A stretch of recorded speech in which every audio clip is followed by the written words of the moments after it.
बिस्मिल्लाहिर्रहमानिर्रहीम अस्सलाम वालेकुम। मैं उमैद रियाज और आप देख रहे हैं हमारा यूट्यूब चैनल। एक बार फिर खुशामदीद कहते हैं आपको अपने चैनल पे अगर नए हैं तो इसको ज़रूर सब्सक्राइब कर लें ताकि रियल एस्टेट के हवाले से जो भी इंफॉर्मेटिव वीडियोस होती हैं ये आप तक बआसानी आती रहें। तो आज का जो हमारा टॉपिक है ये बेसिकली जो रियल एस्टेट के ऊपर अभी रिसेंटली जो टैक्सेस लग रहे हैं और जो फाइल्स के ऊपर स्पेशली टैक्स लग रहे हैं उनको डिस्कस करना है और ये भी बताना है कि किन लोगों को उस टैक्स से नुकसान होगा और किन लोगों को उससे फ़ायदा होगा। तो सबसे पहले आपको बता दें कि आईएमएफ की तरफ से ये एक शर्त रखी गई है कि रियल एस्टेट को जो है वो प्रॉपर रेगुलाइज किया जाए और उसके ऊपर जो टैक्स हैं वो लगाए जाएं, तो जो प्रॉपर टैक्स कलेक्शन है उसको रेगुलाइज किया जाए। तो सबसे पहले आपको बताते हैं कि ये जो बेसिकली जो टैक्स लगा है अभी, एक तो फाइल्स के ऊपर जो टैक्स लगा है,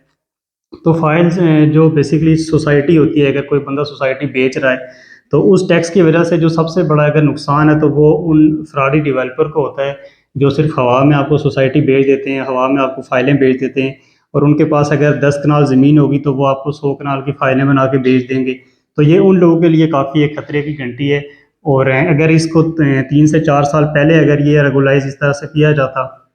तो यकीनन जो लोगों के अरबों रुपए डूबे हैं और ये स्पेशली उन लोगों के पैसा डूबा है जो इंस्टॉलमेंट पे, आपको पता है जो बंदा ले रहा है चीज़ तो वो जाहिर सी बात है मिडिल क्लास लोग ही होते हैं ज़्यादातर और सैलरी पर्सन लोग होते हैं जो को 25-50 हज़ार की जॉब कर रहे हैं या ज़्यादा से ज़्यादा लाख रुपए की जॉब कर रहे हैं, तो वही जो है वो इंस्टॉलमेंट के ऊपर अपना एक प्लॉट अपने बच्चों के लिए लेके रखने की ये सोचते हैं और फिर उसके बाद पता ही चलता है कि जब वो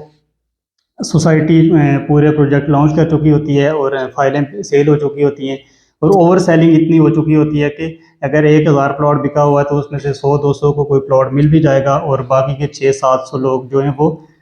डिफ़ॉल्ट की तरफ चले जाएंगे। वो अपना सरमायाकारी सारी उनकी जो है वो डूब चुकी होती है।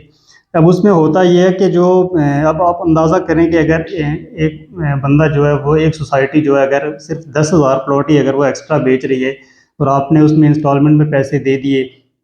किसी ने 4 लाख दिया हुआ, किसी ने 5 लाख दिया हुआ है, किसी ने 7 लाख दिया हुआ है। अब वो 5-7 लाख आप अगर उसको मल्टीप्लाई करें, अगर 10,000 ओवर सेलिंग जिन लोगों को प्लॉट नहीं मिलना, तो देखें कि ये कितना पैसा बन रहा है। और इस तरह से पिछले तकरीबन जो 5 साल में पाकिस्तानी लोगों को जो जिस तरह से लूटा गया है और अगर आप रावलपिंडी इस्लामाबाद की बात ही करें तो तकरीबन कुछ नहीं तो यहाँ पे 50 से ऊपर सोसाइटीज़ ऐसी हैं जो लॉन्च हुई हैं, जिन्होंने फाइलें बेची हैं और उसके बाद कोई डिलीवर नहीं हुआ और उसके बाद वो फ्रॉड करके भाग गए। और एट दी एंड यही हुआ कि उन्होंने अपनी जो ज़मीन थी वो साथ में किसी और सोसाइटी को बेच दी, जो कोई बड़ी सोसाइटी है, उन्होंने उन सोसाइटियों छोटी छोटी सोसाइटियों को परचेज़ कर दिया। अब जिन लोगों ने वहाँ पे प्लॉट लिए हुए थे उन सब लोगों का सरमाया जो वो डूब चुका है। तो ये जो टैक्स है बेसिकली ये इसलिए लगाया गया है कि जो भी अब अपनी सोसाइटी बेचेगा तो सबसे पहले अगर वो जो ज़मीन परचेज़ करेगा उसके ऊपर प्रॉपर वो टैक्स देगा और उसके ऊपर वो प्रॉपर एक लेआउट बना के जो हमारे इदारे हैं जिसके ऊपर कवानीन हमारे पास ऑलरेडी मौजूद हैं, सिर्फ उनके ऊपर इम्प्लीमेंट होना बाकी था। तो अल्लाह करे कि ये इम्प्लीमेंट हो जाए और उसकी वजह से ये है कि जो मासूम लोग हैं हमारे, उनका जो पैसा ज़ाया होता है वो ना ज़ाया हो। और जो भी मैं अब बता रहा था मैं आपको कि जो भी सोसाइटी लॉन्च करेगा वो अगर ज़मीन परचेज़ करेगा तो उसके ऊपर भी वो टैक्स देगा और प्लस वो अपनी कितनी उसके पास ज़मीन है और उसकी जो प्लॉटिंग है उसके ऊपर कमर्शियल प्लॉट कितने हैं, 5 मरला के कितने हैं, 10 मरला के कितने हैं, 1 नाल के कितने हैं, वो प्रॉपर एक लेआउट बना के उसके बाद फिर वो मैं अगर आरडीए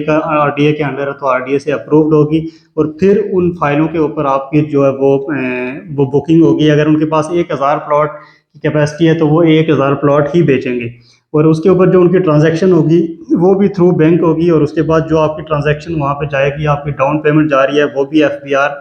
की नज़र से गुजर के जा रही है, उसके बाद आपकी जो इंस्टॉलमेंट्स है वो भी एफबीआर की नज़र से गुजर के जा रही है। तो उसमें यह है कि जो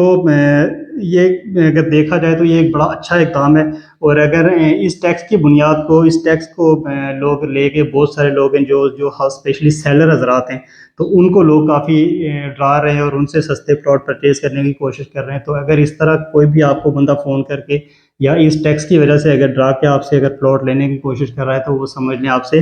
फ्रॉड कर रहा है। तो बाकी इंशाल्लाह ये थी आज की हमारी अपडेट। तो अगर रियल एस्टेट के हवाले से रावलपिंडी इस्लामाबाद में स्पेशली फैसल हिल्स, B17, उसके बाद ब्लू वर्ड सिटी,